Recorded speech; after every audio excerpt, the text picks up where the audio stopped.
நம்ம வாழ்க்கையில நடந்த பல தவறுகளுக்கு காரணம் நம்மளுடைய பேராசைன்னு நம்மளுக்கு நல்லாவே தெரியும். ஆனா என்ன நினைச்சாலும் அந்த ஆசையில இருந்தெல்லாம் விடுபட முடியல.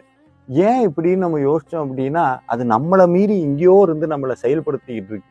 இப்படி ஆசையினாலையும் நம்மளுடைய தவறுகள்னாலையும் நம்ம வாழ்க்கையில படக்கூடிய துன்பத்திலிருந்து விடுபடணுங்கிறதுக்காக நம்மளுடைய குருநாதர் அருணகிரிநாத பெருமான் கந்தர் அனுபூதியில ஒரு அற்புதமான மந்திரத்தை சொல்லியிருக்கிறார். இந்த மகா மந்திரத்தை தினந்தோறும் அதிகாலையில் தியானம் செய்யக்கூடிய வழக்கம் இருந்தால் இதை சொல்லிவிட்டு தியானம் செய்யலாம். அப்படி இல்லைன்னா இந்த மந்திரத்தை மட்டும் தினந்தோறும் சொல்லுவதனால் நம்மளுடைய மனம் கட்டுக்கடங்காமல் ஓடிக்கொண்டிருக்கக்கூடிய மனம் கட்டுண்டு நம்மளுடைய தேவையற்ற ஆசைகள் எல்லாம் விலகி நெறியான வாழ்க்கை நமக்கு கிடைக்கும். அந்த அற்புதமான மகாமந்திரம், பேராசையனும் பிணியில் பிணிபட் ஓரா வினையேன் உழலத் தகுமோ வீரா முதுசூர்பட வேலெறியும் சூரா சுரலோக துரந்தரனேங்கிறார். ஐயா, பேராசையினால இந்த